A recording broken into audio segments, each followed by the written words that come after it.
Boa noite, queridos e amados. Quero convidá-los a abrir o texto bíblico em 1 Samuel, capítulo 24. É a porção do texto bíblico que nós vamos ler e estudar hoje. 1 Samuel, capítulo 24. E nós vamos falar sobre a fé que espera. E a fé, ela tem essa qualidade.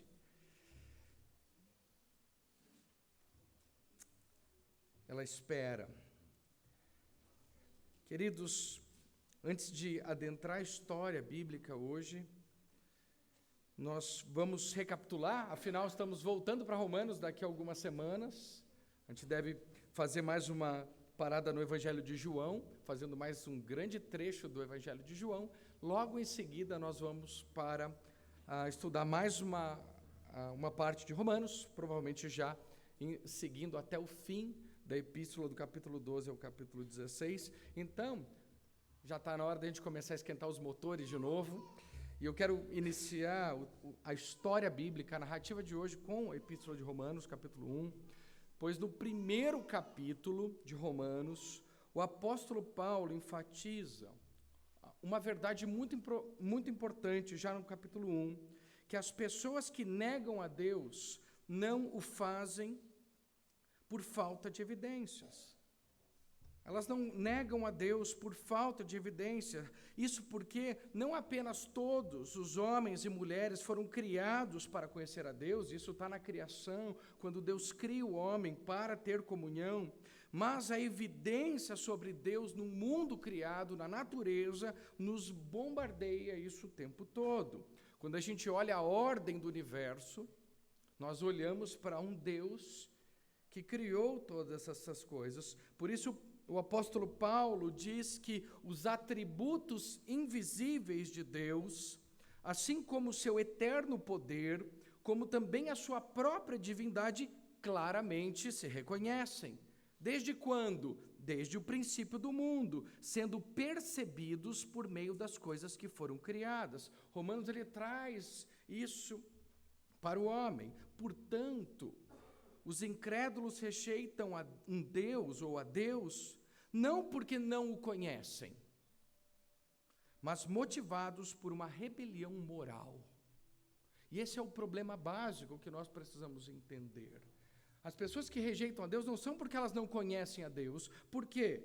Porque, eu vou dizer para vocês, Deus está falando. A gente reconhece isso desde o princípio do mundo, mas o problema das pessoas, e o problema básico delas, é porque elas se encontram em rebelião moral contra esse Deus. E Paulo explica que eles detêm a verdade pela injustiça, porquanto, tendo o conhecimento de Deus, não é porque se eles têm o conhecimento de Deus, eles tendo o conhecimento de Deus, não o glorificaram como Deus, nem lhe deram graças. E por isso vivem de forma ímpia. E viver de forma ímpia não é necessariamente um comportamento pecaminoso. Viver de forma ímpia é viver alheio de Deus. O resultado, o próprio capítulo 1 de Romanos trata, é que se tornaram nulos em seus próprios raciocínios, de modo que aceitaram e foram entregues por Deus a todos os tipos de caminho perverso de pensamento e ação. E assim que o apóstolo Paulo, então, desenha o capítulo 1, o capítulo que trata, então, do pecado e da incredulidade do mundo. Quem andou nesse caminho, e chegando agora nos últimos momentos dessa trilha, foi Saul. O rei Saul trilhou o caminho da incredulidade. Saul, na verdade, é uma escola de incredulidade. Ele conhecia Deus muito bem. Ele conviveu com o próprio Samuel.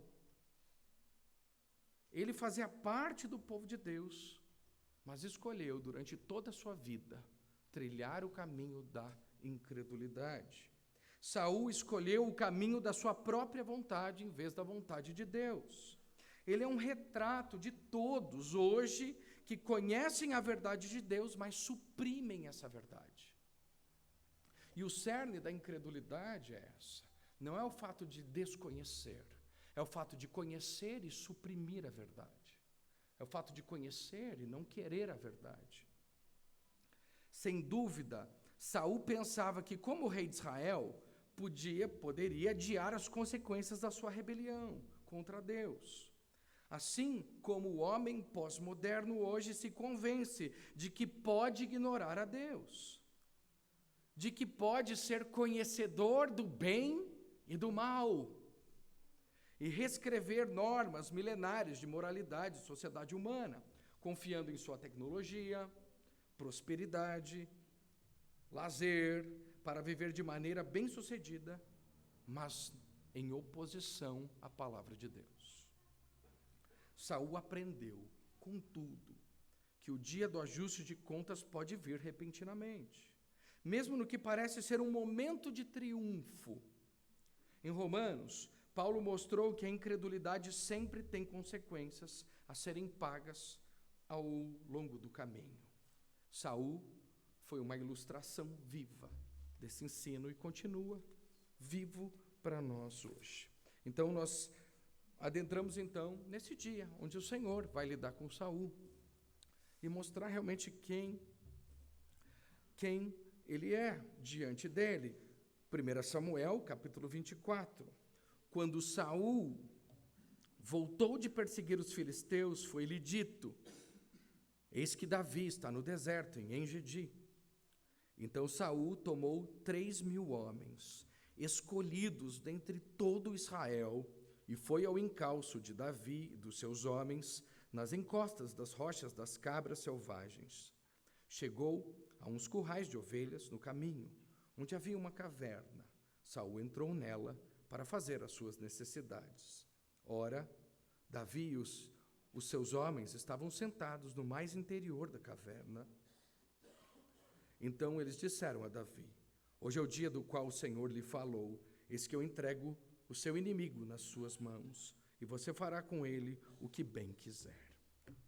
Saul teve uma experiência amarga com o castigo do Senhor, especialmente durante sua longa perseguição a Davi. Agora nós adentramos ao final desse período que durou muito tempo. O capítulo anterior mostrou o rei quase vencendo o seu fugitivo genro, mas o exército filisteu lançou uma invasão inesperada e ele teve de se afastar. Saul, então, o que ele faz? Ele começa uma perseguição a Davi e ele então começa a desguarnecer as cidades de Israel. E ele, na sua perseguição pessoal e implacável, ele deixa de fazer o que ele tem que fazer. Como rei de Israel, como protetor daquela nação, ele vai desguarnecendo e chega um momento, então, que ele finalmente consegue encurralar Davi. Depois de uma série de ingratidões e traições, ele então é encurralado e ele chega no fim da linha. É o fim da linha para os homens, mas não é o fim da linha para Deus. Naquele momento onde ele se coloca frente a frente com Davi, o exército filisteu então invade as cidades de Israel e Saul então tem que retroceder. E é assim que nós terminamos o último sermão, Saul então retrocedendo para lutar com os filisteus. A pergunta é: Saul foi vitorioso? Sim. E o nosso texto diz: quando voltou de perseguir-se, ele voltou, provavelmente estava vivo. Segundo, ele provavelmente foi vitorioso de forma, né, que quando ele volta, ele convoca 3.000 soldados da elite que o acompanharam.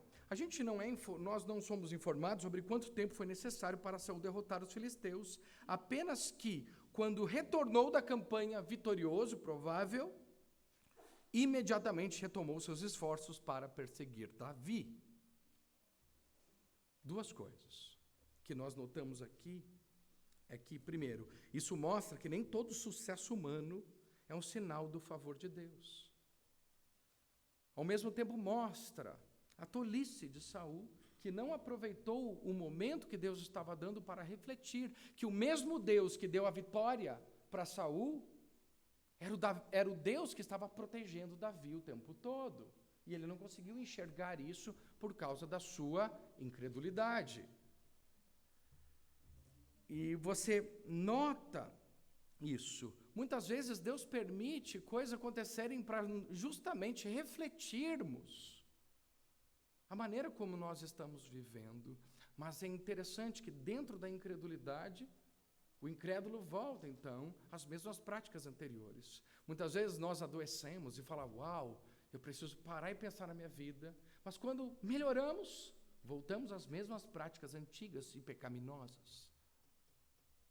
E esta é marca de incredulidade. Saul era incrédulo. E ele volta a fazer exatamente o que ele fazia. Isso permitiu ele chamar 3.000 soldados de elite, a partir, então, do seu melhor exército, e dar cabo a Davi de uma vez por todas. Então, nós lemos aqui, ele toma 3.000 homens e sai ao encalço. Mas o Senhor estava nesse momento. Para Saul, o dia do castigo do Senhor também veio inesperadamente, de um modo que revelou sua pretensão real. E ele chega então exatamente onde Deus queria que ele estivesse, a uns currais de ovelhas no caminho, onde havia uma caverna. Entrou nela Saul para fazer as suas necessidades. Davi e alguns de seus homens haviam fugido para uma caverna. E pouco tempo depois, Saul entrou sozinho nela. Existe um arquiteto aqui. Tem várias cavernas naquela região. Ali o solo é rochoso de xisto, então tem várias dessas formações. As cavernas são muito fundas nessa região. E Deus então encaminha os dois. Davi fugindo, entra numa caverna. Saul então deixa o seu exército de elite, os seus 3.000 homens, e ele falou, vou sozinho entrar numa caverna, e era exatamente a mesma. Para fazer, então, aqui. E o texto hebraico aqui, quando ele diz para fazer as suas necessidades, né, a ideia aqui é que Saul, então, descobriu os pés. Né, ele foi descobrir os pés. Eu falei, que seria isso, né?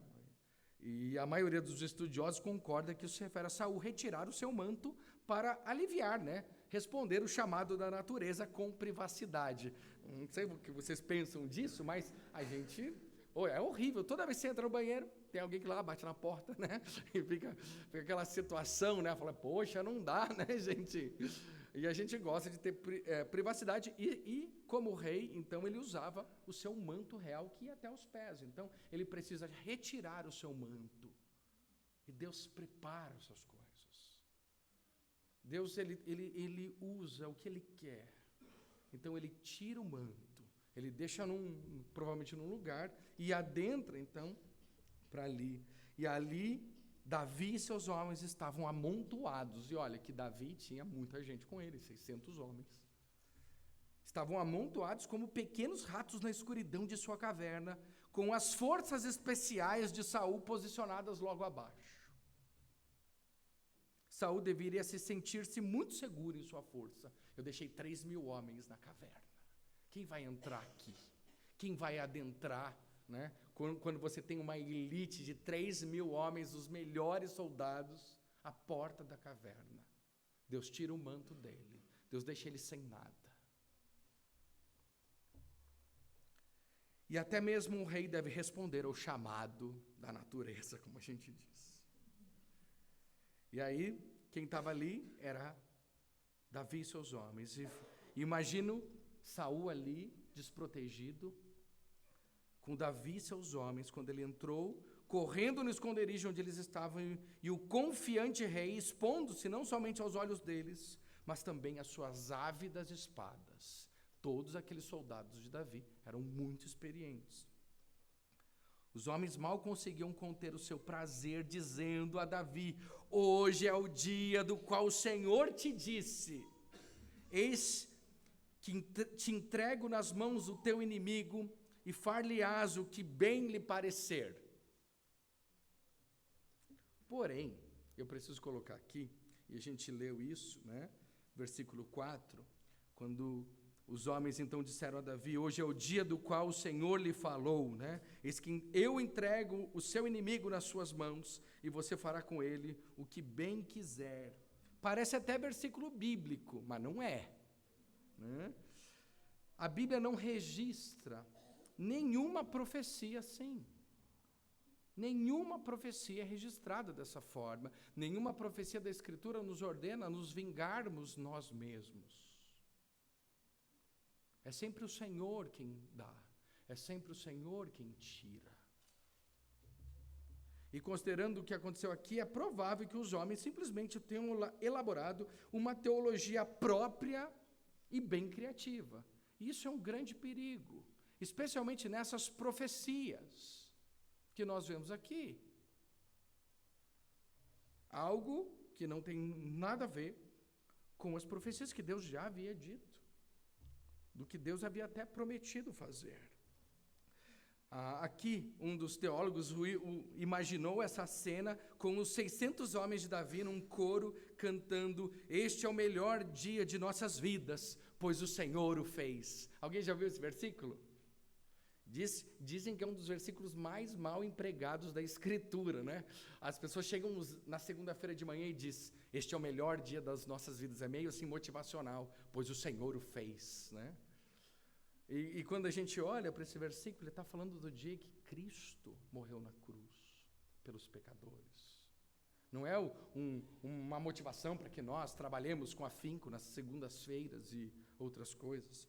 Então, a gente precisa olhar para isso, porque nós não devemos aceitar essas profecias que não estão na palavra de Deus. E devemos sim julgar todas elas e todas as coisas à luz da palavra de Deus. Às vezes as pessoas vêm, não sei porquê, já aconteceu, não sei se com você. Eu estou lá no mercado calmamente, ali, e a pessoa fala assim: "Eu tenho uma revelação para você." Falei: "Você está com a sua Bíblia aí?" E a pessoa fica assim, né? O que vai sair? Falei: "Não, porque a revelação de Deus para mim está na Escritura Sagrada." E a pessoa, dá um desânimo, né, no profeta. Dá um desânimo no profeta. Porque Deus revelou sim na sua palavra, a sua vontade de Deus para todas as áreas da nossa vida e ministério. E todas as coisas devem ser vistas à luz da palavra de Deus. Por mais lindas que elas pareçam. Quem não gostaria de ouvir isso? Hoje é o dia que o Senhor lhe falou. Eis que eu entrego o seu inimigo nas suas mãos, e você fará com ele o que bem quiser. Quem não gosta de um poder desse? Fazer com os inimigos o que bem quiser. Deus me livre disso. Deus me livre disso. Deus livre cada um de nós disso. E aí então, esse dia foi o dia do Senhor para Saul. Não era o dia para Davi se vingar, pelo contrário. Era o dia de Deus ser glorificado na vida de Davi. Era o dia de Davi ser aperfeiçoado. Nesse dia tão importante, onde Deus então chama Saul para a verdade. E aqui então, a gente continuamos o nosso texto. Então Davi se levantou e, sem ser notado, cortou a ponta do manto de Saul. Dá para imaginar a cena?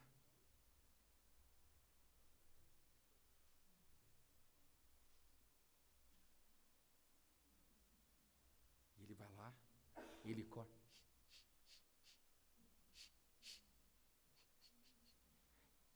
E o pessoal? Assim, né? E o pessoal 600 lá.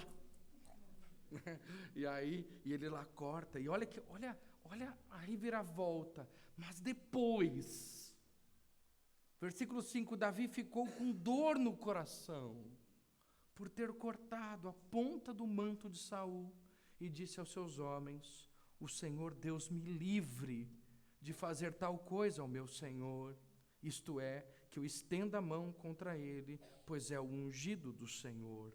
Com essas palavras, Davi conteve os seus homens e não permitiu que se levantassem contra Saul. Então Saul se levantou, saiu da caverna e seguiu o seu caminho. Tendo exposto Saul à humilhação e ao ataque, o texto volta a sua atenção para Davi, então. Impelido pela agitação dos seus homens, Davi começou a se arrastar atrás do seu inimigo, que de nada suspeitava. E ele então hesitou.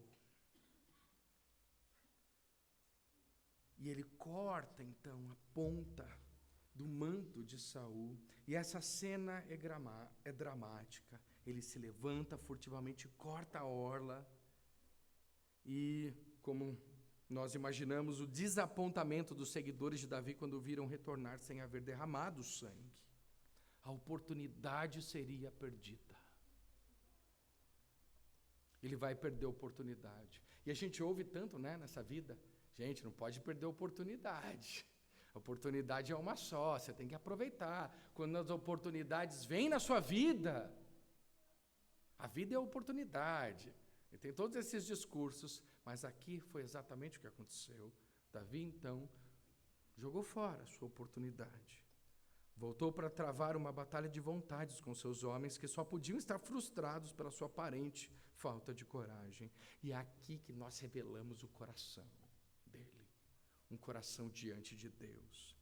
Porque não foi falta de coragem que segurou a mão de Davi. Na verdade, quando ele volta ao esconderijo, Davi estava aflito, até mesmo pelo pequeno gesto de vingança que havia realizado. E ele disse: o Senhor me guarde de que faça tal coisa ao meu Senhor, isto é, que eu estenda a mão contra ele, pois é o ungido do Senhor. E por que Davi então ficou com a consciência tão aflita?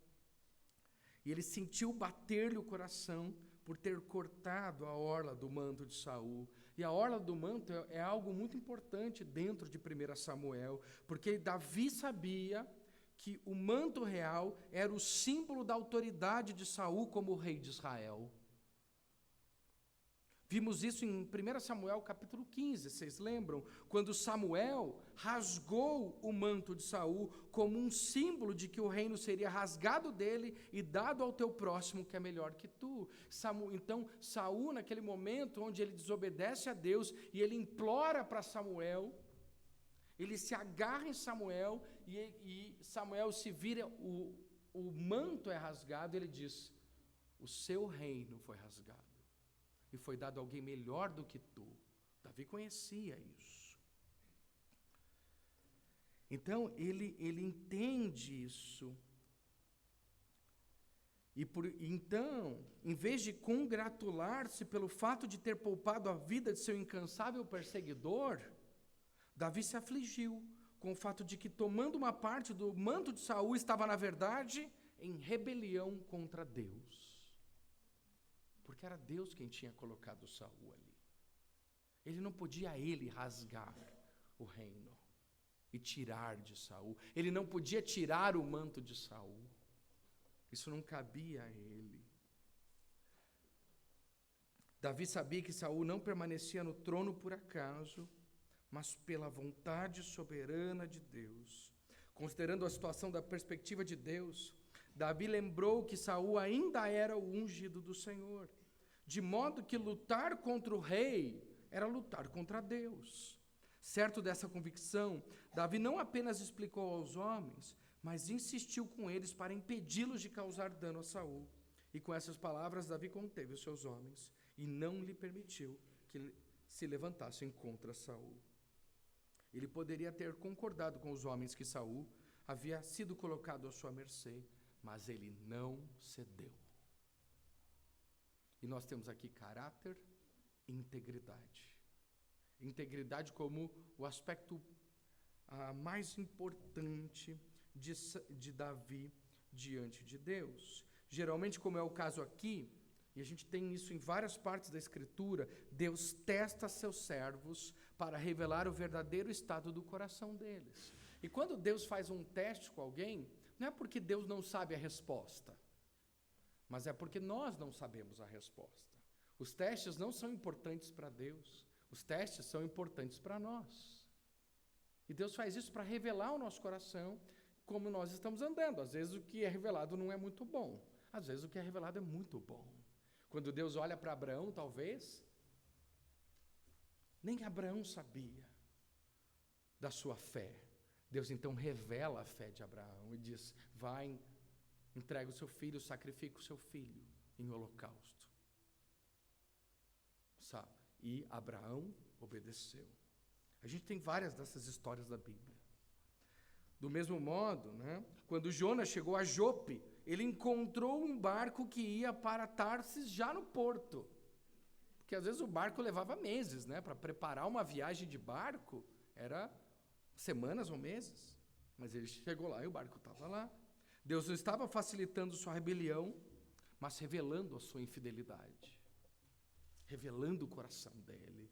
Então Deus vai permitir sim as consequências da nossa vida para revelar o nosso coração. Para revelar que nós somos, seja o que está de bom, o que está de ruim. E as provações, meus amados, têm essa beleza. Diferente das tentações que geralmente nos levam para longe de Deus, as provações são dadas pelo próprio Deus. Deus nos prova.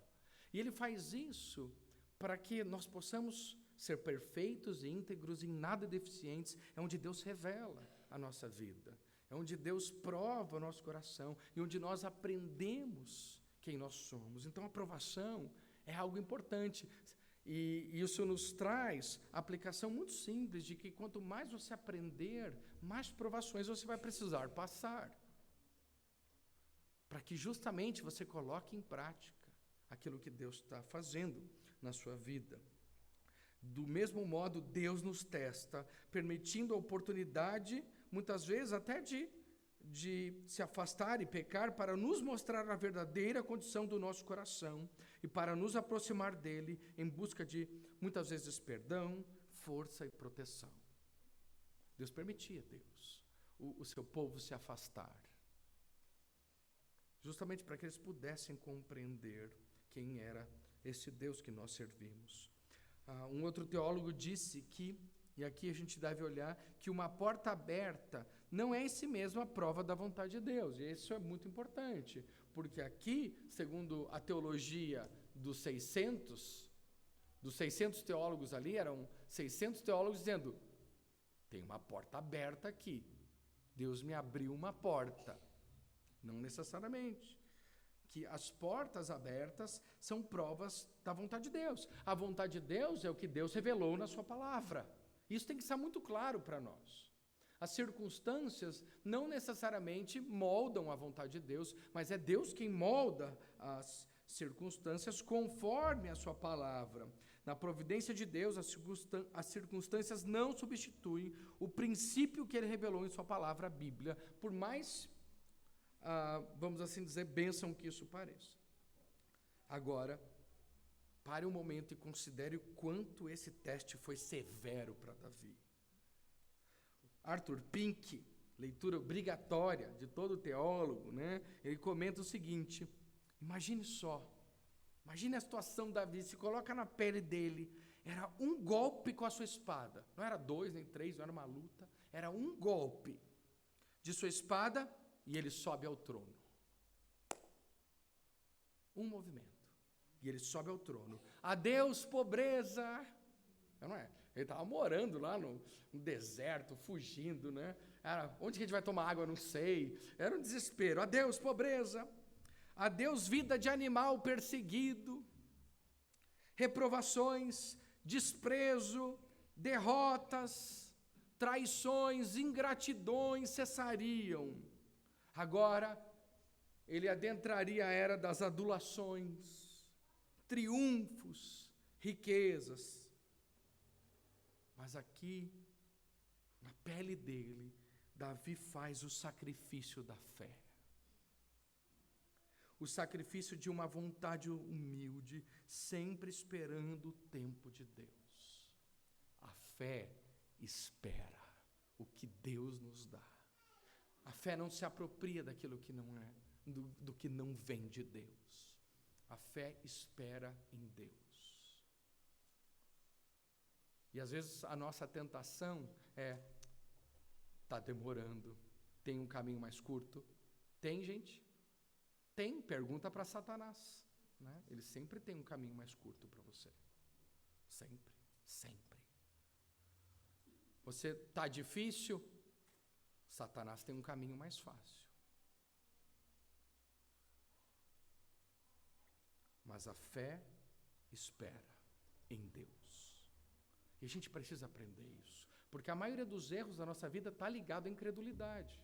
A gente não quer esperar. A verdade é essa. A gente não tem paciência para isso. Então, quanto cristãos hoje usariam esses argumentos, justificando meios pecaminosos ou não bíblicos para os fins que estão buscando, argumentando que o que realmente importa são os resultados. No entanto, Davi percebeu que estava num momento crucial da sua vida. Saul é um homem que conhece, mas suprime a verdade de Deus. Seu reinado, portanto, é de violência e tirania irrestritas.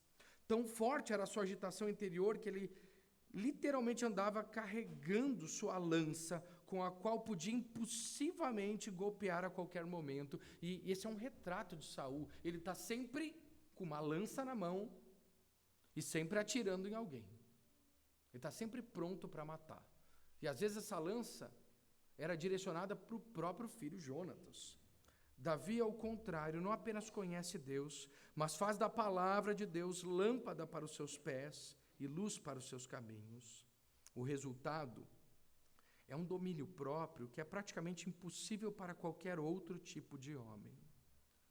Muitos corações nobres fracassaram em provações menos potentes que a de Davi. E aqui Davi está no auge do coração dele. E quando a gente está no deserto, é onde geralmente Deus está moldando a nossa vida. Parece que agora Ele está no finalzinho do deserto. É os últimos momentos, é os últimos capítulos de 1 Samuel. Eu não sei quantos anos, se 10 ou 20 anos, ele passa fugindo. Mas é bastante tempo. E aí o que acontece é que agora ele está pronto. É o momento que a gente olha, eu estou vendo agora, eu estou enxergando o rei. O rei está florescendo. Talvez todos aqueles anos de lançar as raízes no profundo do deserto, buscando Deus, chegou o momento de florescer. E é o que a gente vê. Um resultado aqui de um domínio próprio que é praticamente impossível para o homem natural. Do mesmo modo, os cristãos podem evitar as calamidades que são comuns entre os ímpios. Fraudes financeiras, infidelidade sexual e relacionamentos cheios de ira, submetendo-se sua conduta à norma da Escritura. Nós também precisamos dessa atitude de Davi, nos submetendo a Deus, evitando isso e vivendo debaixo da Escritura. Esse domínio próprio é o que precisa atingir o coração de cada um dos homens da nossa igreja. Domínio próprio. Isso evita essas fraudes financeiras tão comuns aí, de pessoas vivendo para o dinheiro, de pessoas avarentas, de pessoas cobiçosas, de pessoas que não são crentes na sua prática. Infidelidade sexual, seja no seu ambiente, seja na sua mente, seja na sua internet, seja onde for. Ou nos relacionamentos cheios de ira, cheios de egoísmo e cheios de coisas. Submeta a sua vida à palavra de Deus. Porque o fruto do Espírito é domínio próprio. E os homens precisam assumir essa responsabilidade diante de Deus. Não são de desculpas que nós formamos famílias. Não são de desculpas que nós edificamos a igreja. Não é de desculpas que nós construímos e avançamos o reino de Deus nesse mundo. Nós avançamos isso aí com dependência de Deus e responsabilidade. E é isso que precisa acontecer. Então chega o momento de sair da caverna. Então é o momento de desabrochar agora o rei de Israel. E eu vos apresento aqui, não o rei coroado, mas o rei pronto. Versículo 8 diz assim: depois também Davi se levantou e saindo da caverna gritou. Ouça o rei dizendo: ó rei, meu senhor. Quando Saul olhou para trás, Davi se inclinou e lhe fez reverência, com o rosto em terra. Davi disse a Saul: porque o Senhor dá atenção às palavras dos que dizem que Davi quer lhe fazer-lhe mal. Eis que hoje o meu Senhor pode ver com os seus próprios olhos que o Senhor Deus os pôs nas minhas mãos nesta caverna, E alguns disseram que eu deveria matá-lo. Mas eu o poupei, porque disse: não estenderei a mão contra o meu Senhor, pois é um ungido de Deus. Veja, meu pai, veja aqui na minha mão a ponta do seu manto, porque por eu haver cortado a ponta do seu manto sem matá-lo, reconheça e veja que não há em mim nem mal, nem rebeldia. Nunca pequei contra o rei, ainda que ele esteja à caça de minha vida para tirá-la de mim. Que o Senhor Deus julgue entre nós dois e me vingue do rei, porém não estenderei a minha mão contra o rei. Como o provérbio dos antigos diz, dos perversos procede a perversidade, mas eu não estenderei a minha mão contra o Senhor, meu rei. Atrás de quem saiu o rei de Israel? A quem persegue? A um cão morto? A uma pulga? Que o Senhor Deus seja o meu juiz e julgue entre nós dois. Que ele examine e defenda a minha causa, me faça justiça e me livre das mãos do rei. O contraste entre Davi e Saul, tão claro dentro da caverna, um deles amaldiçoado e o outro abençoado com o poder espiritual, igualmente agora fica claro fora dela. Davi mostra, em contraste com Saul, o poder da palavra de Deus para governar as paixões e impedi-las de explodir em violência e pecado. E em vez de cair sobre Saul num ataque assassino, Davi caiu sobre o solo e lhe fez reverência com o rosto em terra. Que contraste! Ao invés de aproveitar a chance e zap, ele sai da caverna e deita no chão com o rosto em terra. É lindo isso, né? A gente precisa de homens assim. Começando com Davi, vemos como a submissão fiel a Deus e a sua palavra nos capacita para mostrar e ser bênção espiritual em qualquer situação. Primeiro, o poder de Deus capacitou Davi a ser um pacificador. E agora é a hora da gente trazer isso para nós. Você fala assim: eu quero ser esse Davi. Quem quer ser esse Davi? Eu quero. Fala: não, esse Davi esse é o cara. Esse aqui é um bom modelo. Você quer ser um bom modelo? É simples. Seja um pacificador. Para de ser fofoqueiro. Para de pôr lenha na fogueira. Para de ficar reclamando da vida. Seja um pacificador. Em face da mais ímpia hostilidade, a palavra de Deus diz: depois também Davi se levantou e saindo gritou a Saul: ó, rei meu senhor. E ele faz então essa referência com o rosto em terra. Ele não é desrespeitoso, ele não é arrogante, ele é humilde. E talvez você pergunte: mas é difícil, né? Como que ele vai se curvar atrás de um déspota que acabou de matar uma cidade inteira? A resposta é que Davi havia se entregado nas mãos de Deus, deixando sua vida aos cuidados da vontade soberana dele. Além disso, instruído pela Escritura, havia deixado a vingança para quem? Para o Senhor. E talvez, quando Davi encontrou com Paulo, né? E ele leu na epístola: não vos vingueis a vós mesmos, amados, disse Paulo, mas dai lugar à ira, porque está escrito: a mim pertence a vingança, eu é que retribuirei, diz o Senhor. Eu estou discutindo, vai entrar Moisés e falar: na verdade quem escreveu fui eu, né? Em Deuteronômio. E esse é um princípio claro. Davi conhecia a Bíblia, Davi conhecia o livro de Deuteronômio. Esse versículo que é citado por Paulo em Romanos 12, que é citado por Davi em 1 Samuel 24, é o versículo que está escrito na lei de Deus em Deuteronômio. Você está vendo como Davi então age? Ele age baseado na Escritura. Você está esperando o quê? Para conhecer a Escritura, para citá-la na sua vida. Deuteronômio 32, 35. Seja um pacificador. A vingança não nos pertence. A vingança pertence ao Senhor, e Davi vai repetir isso sistematicamente para Saul. Saul, presta atenção. Eu não vou me vingar, mas o Senhor vai.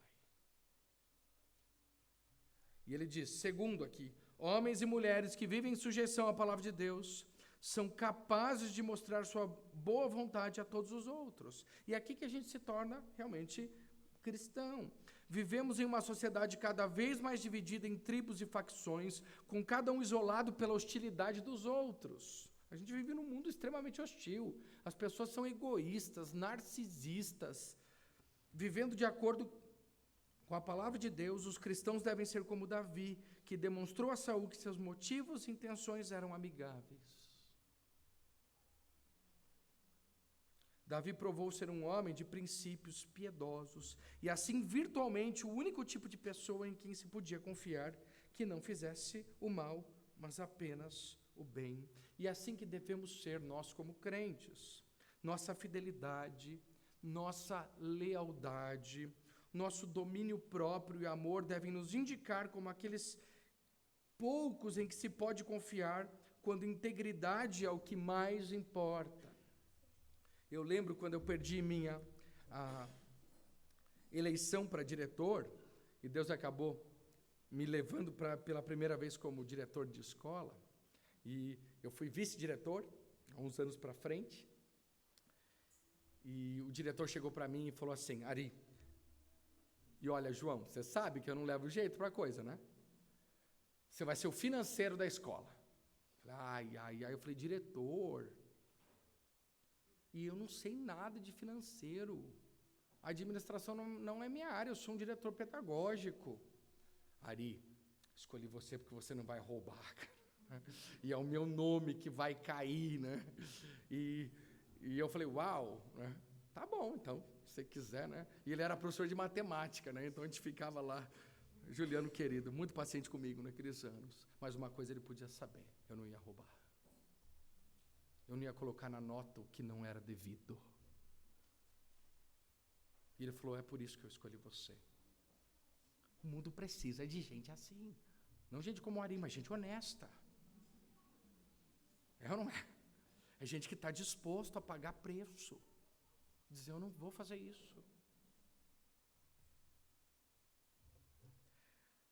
A gente precisa de pessoas leais.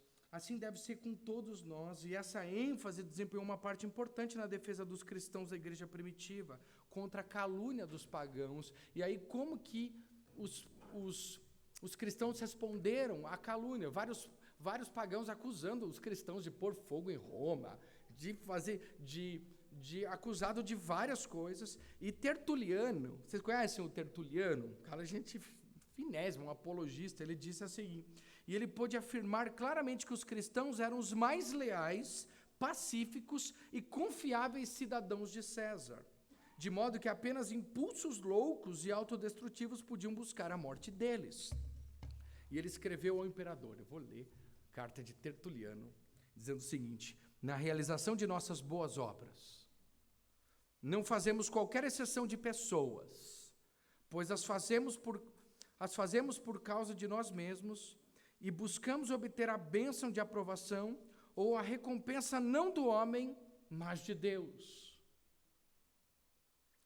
Somos os mesmos diante do imperador, somos os mesmos diante dos nossos vizinhos, pois somos do mesmo modo proibidos de desejar, fazer, falar ou pensar o mal de qualquer pessoa. O que ele está dizendo aqui é que a razão pela qual eles eram pessoas confiáveis são exatamente porque serviam o Senhor. Então, isso os colocava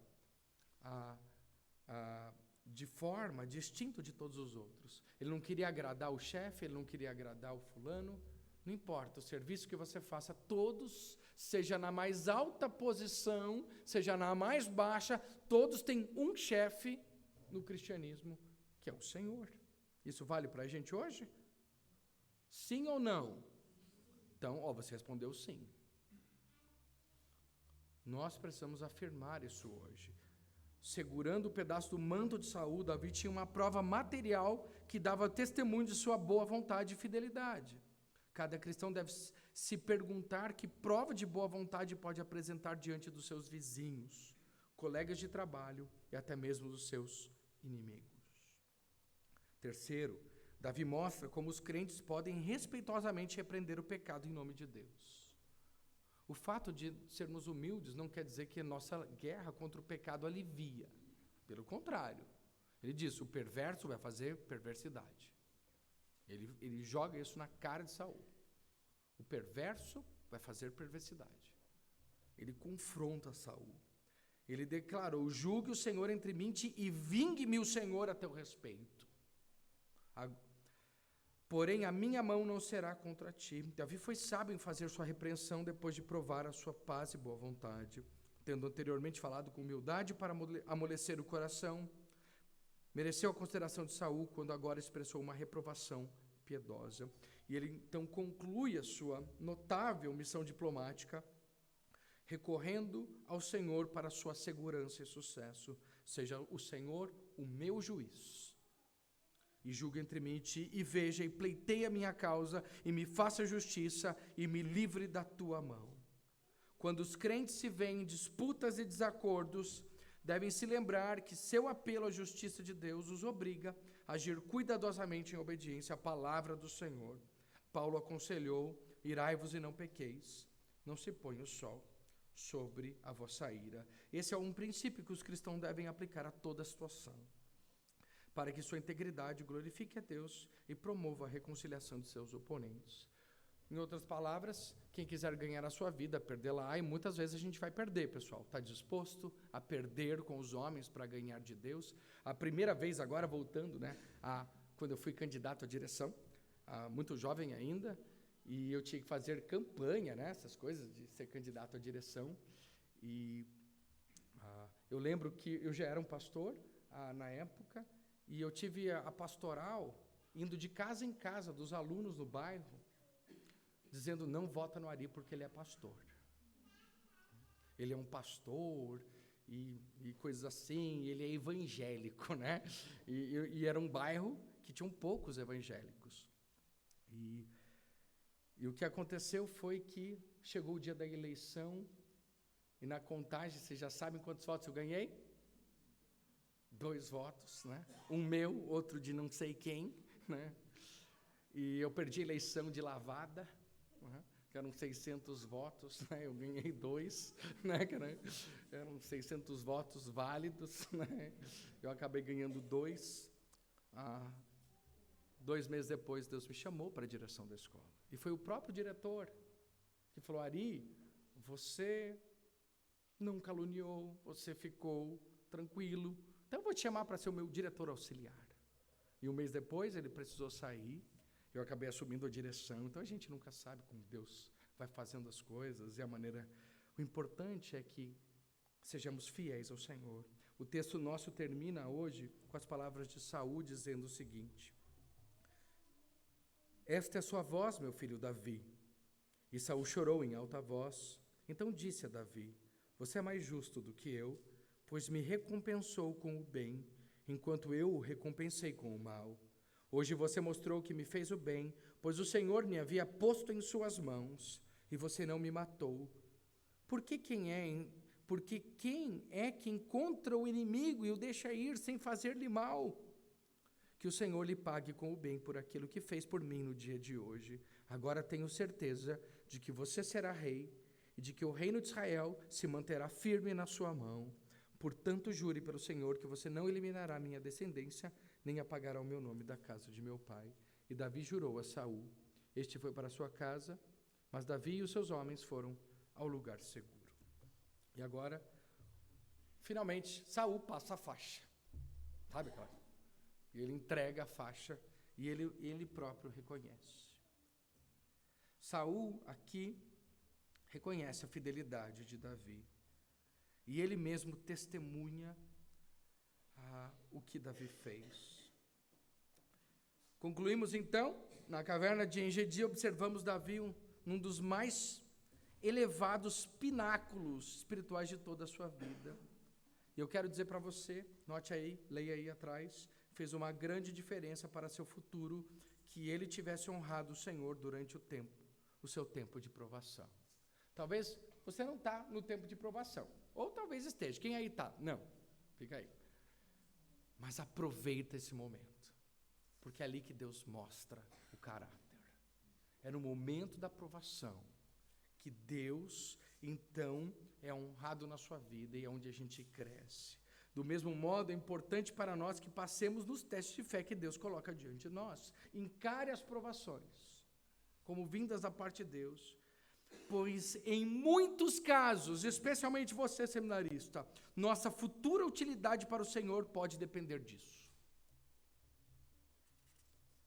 Se você reprovar, talvez a sua utilidade pode entrar em risco.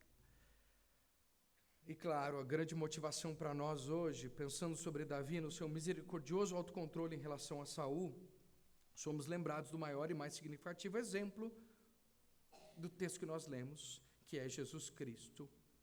O relato bíblico sobre Davi tem o objetivo de retratar o caráter e a realização de Jesus em nos salvar dos nossos pecados. É extremamente vital para a nossa salvação que Jesus não tenha tentado obter seu trono de um modo contrário ao plano de Deus. Vocês lembram? O Espírito o conduziu para o deserto. Quem levou Jesus para o deserto? Não foi Satanás, foi Deus. Deus leva Jesus para o deserto. E o diabo tentou Jesus a se desviar do seu curso de Salvador. E quando Jesus estava no deserto, Satanás colocou diante de Jesus todos os reinos do mundo e a glória deles, e lhe disse: tudo isso te darei, se prostrado me adorares. Em outras palavras, Satanás falou assim: Jesus, você não veio salvar essas pessoas? Estou dando ela agora para vocês, para você. Você veio por causa dessas pessoas aqui? Desses moribundos? Eu estou dando agora. Pega agora. Olha a oportunidade. Está aí, a oportunidade está aí. Eu vou te dar agora. O reino, a glória, tudo que você quer, estou te dando agora. Jesus aceitou? Por que não? O resultado seria esse. Porque Jesus não pegou na hora. Sem dor, sem sofrimento, sem cruz.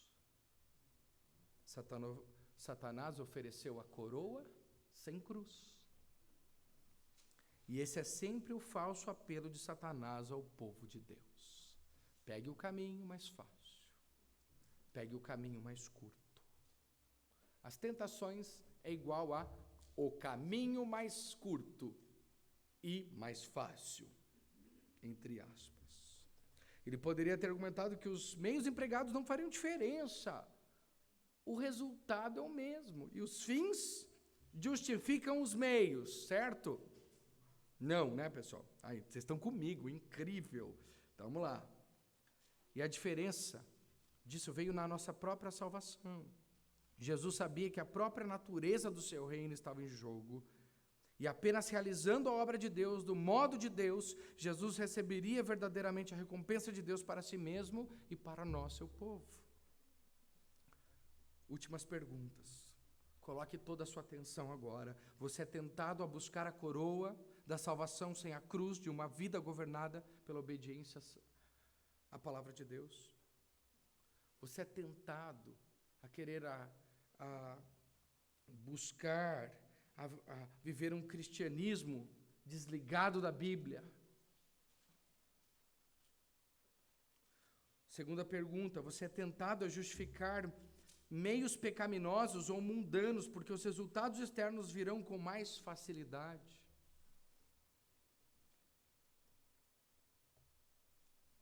Minha oração, que Deus conceda o poder como concedeu a Davi, olhando para o Jesus crucificado e ressurreto, de nunca colocar as mãos nas bênçãos que Deus prometeu de um modo contrário à vontade dele na sua palavra. Essa é a parte boa. Em vez disso, recebamos as bênçãos que Deus tem para nós das mãos do próprio Deus, ou não as recebamos. Ou é Deus que nos dá, ou eu não quero.